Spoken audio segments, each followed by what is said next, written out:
eram os pioneiros do empreendedorismo no Brasil? Qual era o perfil desses empreendedores? O que mudou em relação aos empreendedores de hoje em dia? E o Brasil, como é visto no mercado internacional? Para falar sobre estes assuntos, estou aqui hoje com o professor da USP e estudioso do pioneirismo empresarial, professor Jacques Marcovitch. Professor, muito obrigada pela presença. Obrigado, Renato. Você é autor de 3 livros sobre os pioneiros do empreendedorismo, é também curador de uma exposição sobre o tema. Então, eu não poderia começar nossa entrevista senão perguntando quem foram os primeiros empreendedores do nosso país. Nós podemos lembrar do Mauá, nós podemos lembrar do Guindy, nós podemos lembrar dos pioneiros paulistas, aqueles que vieram e construíram o setor de celulose e papel, o setor de alimentos. E nós teremos pelo Brasil, do sul até a região norte, brasileiros e brasileiras que tiveram uma capacidade extraordinária de superação, de resiliência. Eles trouxeram as primeiras infraestruturas. Nós podemos lembrar do Delmiro Gouveia, na região Nordeste. Nós podemos lembrar do Luiz de Queiroz e do Mascarenhas, Luiz de Queiroz em Piracicaba, Mascarenhas em Minas Gerais. E são pessoas que tiveram, então, uma sensibilidade para as expectativas e as demandas dos outros. Eles souberam também conectar essas demandas com inovações tecnológicas que estavam ocorrendo. Não é por acaso que eram pessoas que viajavam muito, iam ver as exposições internacionais. Alguns deles, como por exemplo os Prado, que olhavam para a Europa, a Inglaterra, a Itália e traziam desses países inovações para o Brasil. Enfim, foram pessoas que tiveram a capacidade de transformar as adversidades vividas na sua juventude num patrimônio que lhe foi útil para o resto da vida. Quais semelhanças e diferenças o senhor vê em relação a esses empreendedores, os pioneiros, e aos grandes empreendedores de hoje em dia? Olha, eu acho que há muitas semelhanças, entendendo que nós estamos vivendo períodos históricos, tanto no entorno tecnológico como no entorno político e econômico, distintos. Mas se nós olharmos o que está acontecendo nas novas fronteiras do Brasil, por exemplo, no centro-oeste, na região norte do Brasil, ou nas áreas de fronteiras, em termos de tecnologia de informação de banda larga, nós certamente, ao longo das próximas décadas, nós vamos identificar pioneiros semelhantes. Eles estão aí, eles estão construindo novas cidades, eles estão construindo novos projetos, eles estão engajados na infraestrutura, eles estão engajados em novos produtos e serviços, só que o tempo dirá quais são aqueles que vão integrar a memória coletiva. Isto é, pelo seu exemplo, pela sua trajetória, vão passar a se tornar referência na memória coletiva. Como o cenário econômico do país interfere na postura e na história desses empreendedores? Bom, o atual cenário é altamente condicionado pelas grandes turbulências da economia mundial. Quer dizer, quando nós olhamos para esses pioneiros do fim do século XIX até metade do século XX, é evidente que surgirá a crise de 1929 como uma grande referência da história econômica. Na nossa era atual, é a crise de 2008. Foi a grande modificação das relações econômicas. Nós tivemos algumas crises de referência, quer dizer, 2001, com o 11 de setembro, e aí foi na área política e de segurança, e depois disso, em setembro de 2008, a grande crise financeira. Isso modificou o entorno internacional, governos passaram a adotar novas políticas econômicas, uma desvalorização da moeda dos países desenvolvidos, até para eles poderem superar a crise, depreciando sua moeda e, a partir daí, exportando mais. E, no caso brasileiro, uma tentativa de se preservar dessa interferência ou dessa turbulência internacional. A partir daí, nós temos uma economia interna que cresceu demais. Nós sempre temos que lembrar que esse nosso país, 11 décadas atrás, era um país de 17 milhões de habitantes. Hoje somos 202 milhões. Em 1970, nós éramos 90 milhões de brasileiros em ação. Hoje somos 202. E mais do que isso, em 1970, nós éramos 1/3 de urbanos e 2/3 vivendo na área rural. 40 anos depois, nós somos 1/3 vivendo na área rural e 2/3 na área urbana. Então nós passamos de algo em torno de 30 milhões para 120 milhões de habitantes vivendo nas grandes cidades. Então quando a sua pergunta diz, e o entorno? houve profundas mudanças no quadro internacional, novos países que têm mais sensibilidade aos riscos que foram se afirmando, e no caso do Brasil, essa extraordinária evolução demográfica e geográfica em termos de localização dessa nossa população. Agora, estamos já olhando para 2040, o Brasil dos 240 milhões.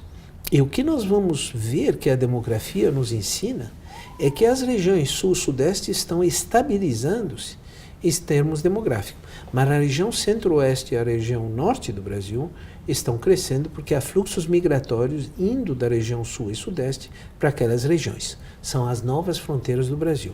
Tudo isso em torno no qual se cria um ambiente muito favorável ao pioneirismo empresarial. Mas a gente consegue dizer se é mais fácil ou se era mais difícil empreender naquela época, mais fácil hoje, ou cada era tem as suas dificuldades, suas crises? Essa é uma pergunta que sempre os jovens nos perguntam. Eu não tenho dúvida que era muito mais difícil naquela época. Hoje em dia, o acesso à informação é muito maior. Naquela época, viagens, ir à busca das informações, o transporte era muito mais difícil. Mas o fato de dizer que hoje há muito mais facilidade não quer dizer que a probabilidade de sucesso é maior. Hoje há mais concorrência, mais pessoas integradas nas atividades e, obviamente, o pioneiro de hoje, do século XXI, tem que ser muito mais criativo, muito mais resiliente, muito mais capaz de superar os desafios, talvez tanto quanto o anterior, mas agora com muito mais pessoas tentando fazer e ocupar os espaços do ambiente empresarial. Queria que o senhor falasse um pouquinho sobre o cenário internacional. Como o Brasil tem sido visto e como os empreendedores brasileiros têm sido vistos no mundo? Há uma grande diferença entre o Brasil e os empresários e os dirigentes brasileiros. Vamos começar pelos dirigentes. Os dirigentes brasileiros, muitos dos que hoje estão em posições de decisão, vivenciaram a década dos 90 e a primeira década do século XXI. Alguns deles vindo, inclusive, da década dos 80. Quando a economia brasileira era de uma grande fragilidade e de grandes incertezas. Nós sabemos o que era o Brasil das altas taxas de inflação. Essa geração de dirigentes empresariais e de empresários e de pioneiros desenvolveu uma capacidade diferenciada de gerenciar riscos. Porque como o ambiente era muito turbulento e o Brasil se transforma com grande velocidade, o dirigente, o empresário brasileiro é solicitado em outros países pela sua capacidade de fazer a leitura dos riscos e a resiliência aos riscos. Então, é muito comum ver um empresário brasileiro capaz de ocupar espaços de destaque em multinacionais ou em organizações internacionais. Não é a mesma coisa com o Brasil. O que acontece com o Brasil é que, na medida em que aconteceu a crise de 2008 e que os países desenvolvidos perceberam as ameaças que a economia mundial estava provocando a eles, os países que hoje estão no topo da competitividade mundial são países cujo governo e cujo Estado é sensível aos riscos. É o que nós chamamos do custo da inação. Se nós olharmos os rankings de competitividade, nós veremos que são pequenos países, tipo os países da Europa do Norte, tipo Singapura, tipo Coreia do Sul, tipo Taiwan, tipo Hong Kong, tipo Suíça, Austrália, Nova Zelândia. Esses são países relativamente pequenos que são capazes de perceber, aí eu incluo o Canadá também, perceber o custo de não agir, porque eles sabem dos riscos que esses países estão enfrentando. Geralmente eles estão inseridos em áreas extremamente adensadas em termos demográficos, regimes políticos às vezes instáveis no seu entorno, às vezes extremamente fortes e potentes, mas eles então se dotam de uma governança pública muito sofisticada, selecionam os melhores para ocupar os espaços públicos, para uma governança de Estado que é muito competente. Isso não quer dizer que ela é interventora, não. Mas ela é capaz de negociar a atração de investimentos e conseguem cada vez mais atrair. Um país como a Inglaterra hoje, ou mesmo os Estados Unidos, estão em busca dos investidores estrangeiros com muita competência. Isso deixa o Brasil, que é um país que se sente muito seguro em relação ao seu futuro, por causa dos nossos recursos naturais, por causa do nosso mercado interno, em posição de desvantagem. Porque enquanto esses países são muito agressivos na conquista de investimentos, na conquista de mercados, nós tendemos a postergar decisões. Veja a questão das grandes reformas que o Brasil deveria realizar. Veja o perfil dos nossos dirigentes. Nem sempre nós podemos nos comparar com esses países que têm uma maior sensibilidade aos riscos e ao custo da inação. Então, nós temos dirigentes com grande respeitabilidade internacional, mas nós temos um país que é visto como um país muito convicto do seu futuro e, a partir daí, menos ágil nas decisões difíceis a serem tomadas. Falasse um pouco também sobre sustentabilidade. É um assunto relativamente novo, mas muito em moda nas empresas. Como você vê essa tendência? Como o senhor acredita que os empreendedores devem lidar com esse tema? Olha, esse é um tema não tão novo, quer dizer, nós temos a questão ambiental, já é uma questão que vem de décadas, de todo o século XX ela foi se construindo. E nós temos a referência da Rio 92, que foi o grande pacto mundial para cuidar das questões que têm a ver com clima, com preservação de florestas, com biodiversidade. Tudo isso foi acordado aqui na reunião do Rio de junho de 1992. E mais recentemente nós tivemos a Rio+20, onde todos os países voltaram a repactuar a mesma retórica.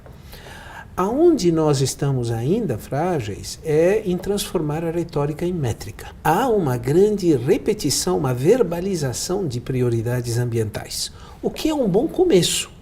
Mas se ela não for transformada em métricas ambientais, isto é, mensurar em termos de água, ar, em termos de poluição de terra, em termos de preservação de cobertura vegetal, se nós não transformamos essa retórica em métricas de como emitir menos gases de efeito estufa, como melhor utilizar a água de uma forma mais eficiente, como deixar de poluir o território e como preservar a cobertura vegetal, dificilmente nós podemos assegurar às gerações futuras o que as nossas gerações puderam se beneficiar. No caso do Brasil, nós temos dois grandes desafios. O primeiro desafio tem a ver com redução de emissões de gás de efeito estufa, que é a região sul, centro-sul. Essa é a área onde a indústria está concentrada. E na região norte, e mesmo uma parte do nordeste, é a preservação da natureza. E no caso da região norte, é a preservação da floresta amazônica. Então, o Brasil hoje vive os dois extremos. De um lado, a necessidade de ter um comportamento tão responsável quanto países já desenvolvidos, produzindo mais, mas reduzindo emissões de gás de efeito estufa. E do outro lado, assegurar uma vida, uma boa qualidade de vida para os 20 milhões de brasileiros que moram na região amazônica e, ao mesmo tempo, preservar a natureza e preservar os regimes climáticos que dependem muito da floresta.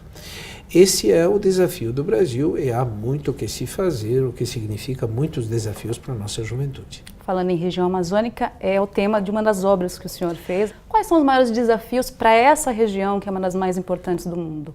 Olha, são três tipos de desafios. Quer dizer, o primeiro desafio tem a ver com a natureza. Tanto a preservação da água como da terra, a preservação da biodiversidade, isso é algo irrecuperável se ele for destruído. Então, esse é certamente um primeiro desafio.